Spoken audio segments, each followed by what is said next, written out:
शुक्र झाल्यानंतर 5 वर्षापूर्वी झालेल्या साधू हत्याकांडाच्या प्रकरणाशी परत संबंध जोडला गेला आणि या अतिशय संवेदनशील अशा घटनेसंदर्भात माझी भूमिका मांडण्यासाठी मी आज या ठिकाणी आहे.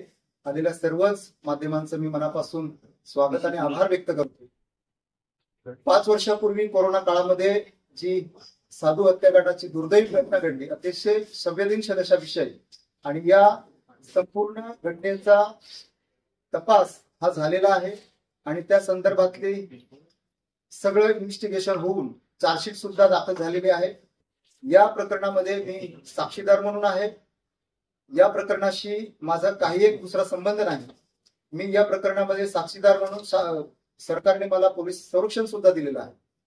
पण हे करत असताना माझ्यावरती कालपासनं समाज माध्यमावरती आणि माझी प्रतिमा अतिशय मलिन केली जाते समाजामध्ये, की त्या अत्यंत संवेदनशील आणि दुर्दैवी अशा साधू हत्याकांडाशी माझा थेट संबंध आहे, मी मुख्य आरोपी आहे असा संबंध जोडला गेला आणि त्या संदर्भातल्या माझी प्रतिमा मलिन झालेली आहे.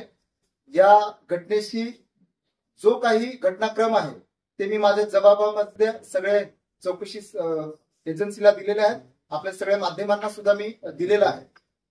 या प्रकरणामध्ये माझं कालपासून माझे कुटुंबीय, आम्हाला सगळ्यांना प्रचंड मानसिक त्रास होत आहे. काही संबंध नसताना मी एका दुर्दैवी घटनेला तिथं सगळ्यांना वाचवायला गेलो, पोलिसांच्या विनंतीवरनं गेलो आणि अशा दुर्दैवी घटनेला मला तिथं आरोपी बनवण्याचं आणि माझं पूर्ण कुटुंबीय याच्यामध्ये अत्यंत खूप वेदनादायी हा आमच्यासाठी आहे. माझा मुलगा माझा मुंबईला पोहोचला, तो मला फोन करून सांगतो, पप्पा माझा मित्र, तुझा बाप गुन्हेगार आहे, कुणी आहे, त्याने पैसे खाल्लेत का, त्याने पक्षाकडनं पैसे गेलेत का, असे करून त्याचं हॉस्टेलला राहणं कठीण झालंय. त्याच्या आज पेपर आहे, काल पेपर होता, आज तो पेपर द्यायला जात नाही. राजकारण राहिले का दुसऱ्या बाजूला. मला राजकारणातनं संपवायचं असेल संपू द्या, मला काही म्हणणं नाही, परंतु माझ्या कुटुंबाला जो त्रास होतोय ती भूमिका मांडण्यासाठी मी आज इथं आहे की अत्यंत प्रामाणिकपणाने मी काम करतोय. आणि आज जे माझ्या कुटुंबाला जे भोगावं लागतंय, खास करून माझ्या मुलांना, माझी छोटी मुलगी आहे 7 वर्षाची, ती टीव्हीवर बघून रडते, मला विचारते, पप्पा काय चालू आहे, तुम्हाला का सारखं दाखवताय, तुम्हाला गुन्हेगार का सांगतायत. माझा मुलगा 17 वर्षाचा आहे, मुंबईला पहिल्यांदा तो गेलाय हॉस्टेलला, त्याला तिथं मित्र चिडवतात त्याच्या हॉस्टेलच्या व्हॉट्सअप ग्रुपवरती, सगळ्या गाण्याने कमेंट देतात, आमचं जगणं मुश्किल केलेलं. माझ्या मुलांचं ठीक आहे, माझं व्यक्तिगत मी सगळं फेस केलं असतं. मी अत्यंत संघर्षातून आलेला कार्यकर्ता आहे, अत्यंत प्रामाणिकपणाने काम करतोय.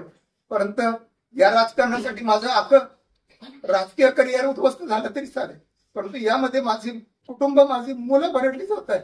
मी सगळ्यांना हात जोडून विनंती करतोय की या अत्यंत संवेदनशील अशा विषयामध्ये मी त्या महंत साधूंना, जे पूजनीय आहेत, आमचं दैवत आहे, त्यांना पोलिसांच्या विनंतीवर मी वाचवायला गेलो.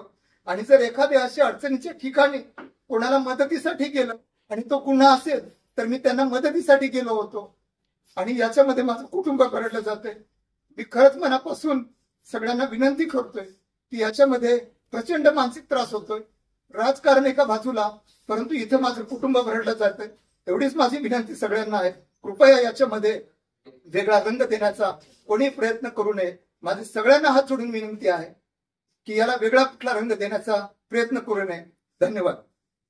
दबाव नाही आणि या सगळ्या राजकीय आरोप प्रत्यावरती मला कुठलेही स्टेटमेंट द्यायचं नाही.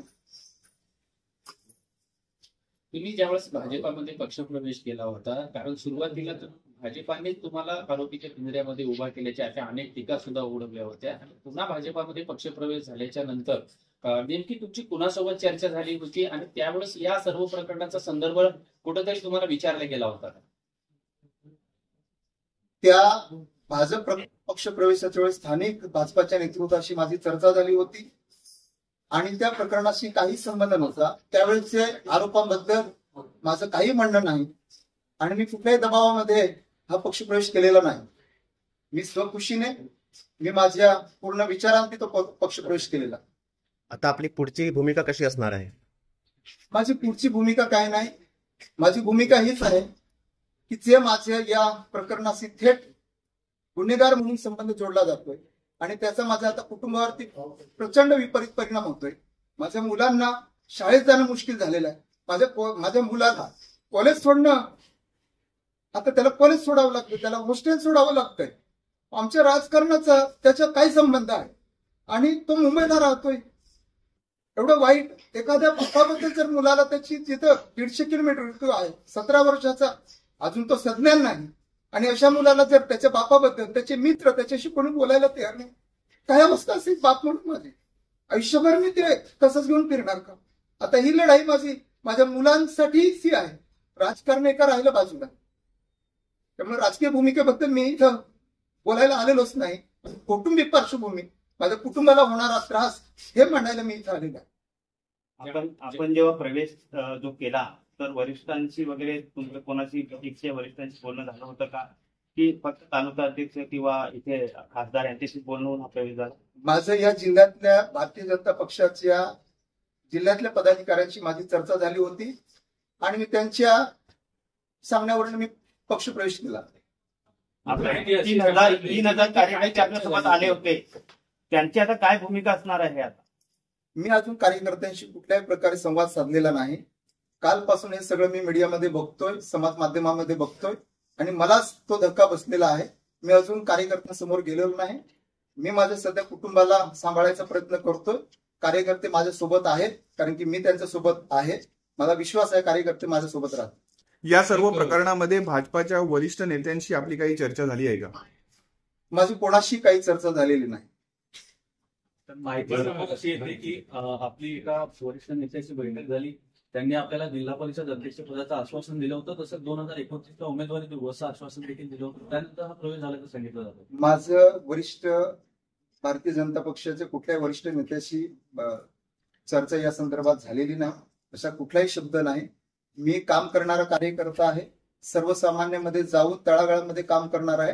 ते सत्तेच्या सोबत राहून त्या कामामध्ये लोकांपर्यंत पोहोचणं, सार्वजनिक योजना लोकांपर्यंत पोहोचणं, हा एवढाच स्वच्छ हेतू माझा होता की ज्या मोदी साहेबांच्या राज्य सरकारच्या ज्या चांगल्या योजना आहेत त्या योजना घेऊन लोकांपर्यंत जावं, त्या लोकांच्या अडचणी दूर कराव्यात, एवढाच प्रामाणिक हेतू होता माझा. सर, प्रसारमाध्यमांवर अशी चर्चा आहे की भाजपामध्ये आपल्याला प्रवेश मिळाला आणि 24 तासात तो परत स्थगित करण्यात आला. हा भाजपाचा स्टंट असू शकतो का? काय सांगा? नाही, या बाबतीत मला काहीच म्हणायचं.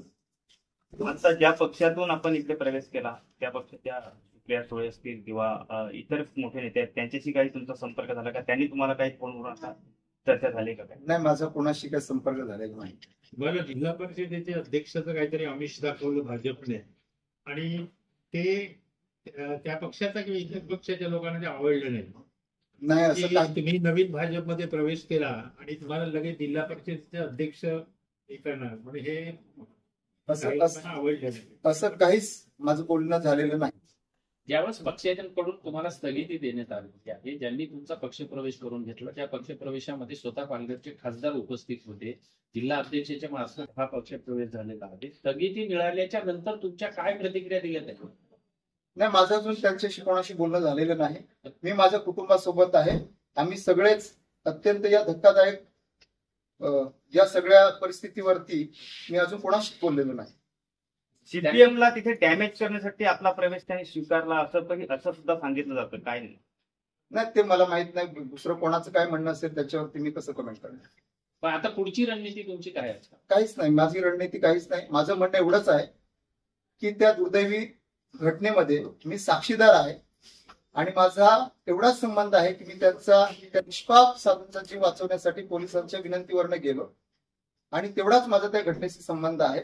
परंतु मला त्या घटनेमध्ये आरोपी बनवण्याचं काम समाज माध्यमाने आणि माझं जे वर्णन या पूर्ण समाजामध्ये केलं जातं ते अत्यंत धक्कादायक आहे आणि त्याचा खुलासा करण्यासाठी मी माझं भूमिका मांडण्यासाठी मी इथे. परिस्थिती होती त्या दिवशी, ज्या दिवशी गडचिंचले प्रकरण होतं त्यावेळेची नेमकी परिस्थिती काय होती? तुम्ही तिथं का पोहोचला होता?